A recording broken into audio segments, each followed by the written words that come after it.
What's going on, James.freebie? Please, if you wouldn't mind sharing these. But for my college football Saturday review of week 4, we just got done with Thursday, Friday, and the total points review. So here's the biggest slate of games. Hopefully I can just breeze through these really easily. Kind of background for this week. Oklahoma had a bye week. No, they did not. Will have a bye week. I'm sorry, I'm thinking like this next week. I'm trying to think about that. So early in the morning, I knew Oklahoma had the 2:30 slate. So we went in and I watched at TCU and SMU. The last official battle for the Iron Skillet as conference realignments really have set a situation much like Bedlam where there is no promised next date, and for the foreseeable future the Iron Skillet will be remaining with TCU. TCU Josh Hoover 22 of 40, 379 yards, 5 touchdowns and an interception.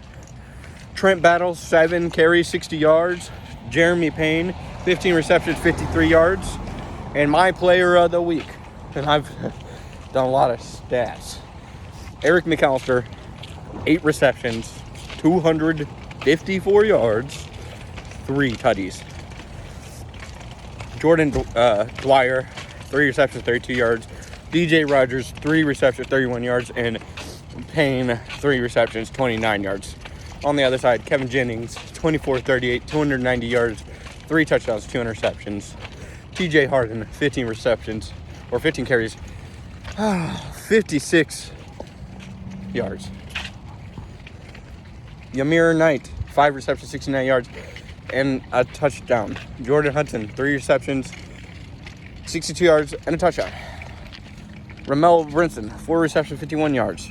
TJ Harden, 3 receptions, 31 yards. And Chris Johnson Jr., 2 catches, 21 yards. That game was pretty good. I would say the best part was probably watching TCU run away with it at the end. So I'm also want to wait and chat about the OSU and Tulsa game. It was the first time since Tulsa had won since 1998, and the first time in Stillwater since 1951. Just thought I'd throw that in there because I remember very vividly not adding that in to the first one. The next game was a game that was very, very defensive and very close up until pretty much the last couple moments.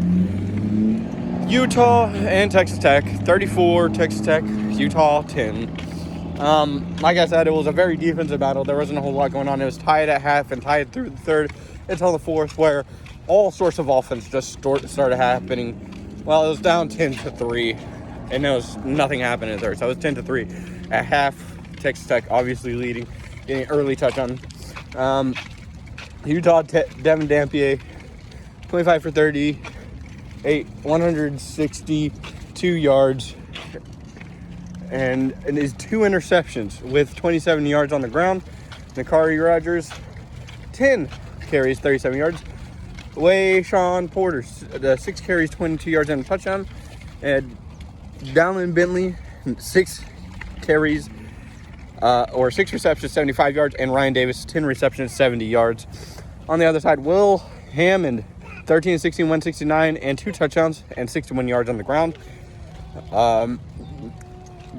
Baron Morton, 12, 19, 142, and 2 interceptions. Cameron Dickey, 13 carries, 67 yards, 2 touchdowns. Jacoby Williams, 11 carries, 43 yards. Reggie Virgil, 6 receptions, 72 yards, and a touchdown.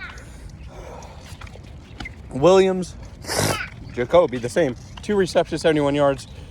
Caleb Douglas, 4 receptions, 68 yards. Terrence Carter Jr., 7 receptions, 49 yards, and a touchdown.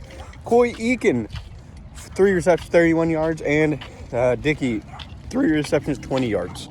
Like I said, that was a very well defensive game. Through 3, the fourth quarter blew wide open. Texas Tech really took the opportunity and flexed the muscles.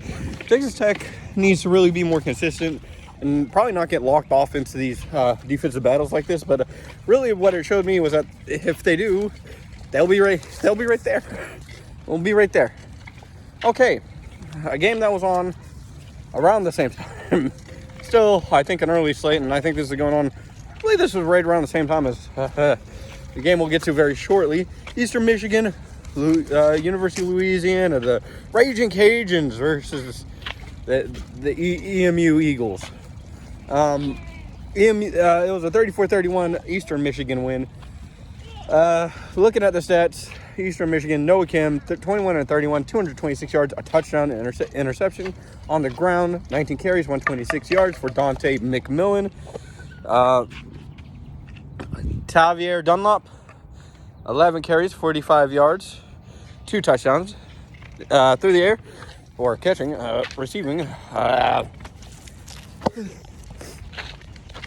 Nick Devereaux, 5 receptions, 76 yards. Joshua Long, 2 receptions, 42 yards, 1 touchdown. Porter Brooks, 6 receptions, 39 yards. Louisiana, Daniel Beal, 1932, 217 yards and 2 interceptions. Zillan Perry, 15 carries, 110 yards, 2 touchdowns. Bill Davis, 11 carries, 78 yards and a touchdown. Shelton Sampson Jr., 3 receptions, 83 yards. Robert Williams, 6 receptions, 59 yards. And Brock Chappell, 3 receptions, 32 yards.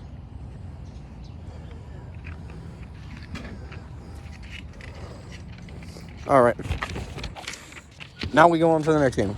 I know, Oklahoma fans, you guys are going to have to sit tight. I know. Anxiety. Part of the problem with the Oklahoma fans is, yeah, we have a history of success, but my 45 Duke, North Carolina State 33. Of course, when we last saw North Carolina State, they were taking care of business against the Wake Forest team. Well, this is the other end of the spectrum. I'm sorry, I forgot. It's Duke, North Carolina State, and then Wake Forest. Somehow caught in the 3rd out of 4 in North Carolina, or 3rd out of 5, because I guess Charlotte would be down at the bottom, but there's a rising superstar, so I don't even really consider him. Duke, Dorian Mensah, 19 for 28, 269, 3 touchdowns. Anderson Castle, 12 carries, 92 yards and 30 touchdowns. Nate Shepard, 14 carries, 61 yards. Cooper Barkate, 3 receptions, 65 yards and a touchdown. Samir Higgins, 3 receptions, 63 yards and a touchdown. Jeremiah, you all right, bub? Yeah, all right. 4 receptions, 43 yards. Quayshawn Brown, 3 receptions, 41 yards. On North Carolina State, we look back in at C.J. Bailey, 29 for 39, 364 yards, 2 touchdowns, 3 interceptions, and still one of my favorite players, and probably, I would say, one of the funnest runners to watch this year, and continuing to be Hollywood Smothers, 70 carries, 123 yards, and a touchdown. That man is untouchable. Will Wilson got the illustrious 2 carries, 2 yards, and 2 touchdowns. Terrell Anderson, 6 receptions, 166 yards, 2 touchdowns. Justin Jolie, 5 receptions, 63 yards. Noah Rogers, 3 receptions, 48 yards. And Hollywood Smothers, 5 for 51. Like I said, North Carolina State got caught getting smacked by 12 points to his bigger brother, realizing how much better North Carolina State, wait, hold up, let me pause. This is a rivalry. This is North Carolina. This is an in-state rivalry, I suppose. Any in-state duel is a rivalry to an extent. And these two went at it, and honestly, it was a shootout. I mean, 12 points is a shootout worthy to me, and it was a pretty fun game. And now the game that probably a lot of people have been here anxiously waiting if you're from the state of Oklahoma. And I'm going to make you wait until the next video because this is already about 10 minutes. So I'm about to pop off this jacket and continue on and hopefully finish up eventually. And we'll be right back for you guys.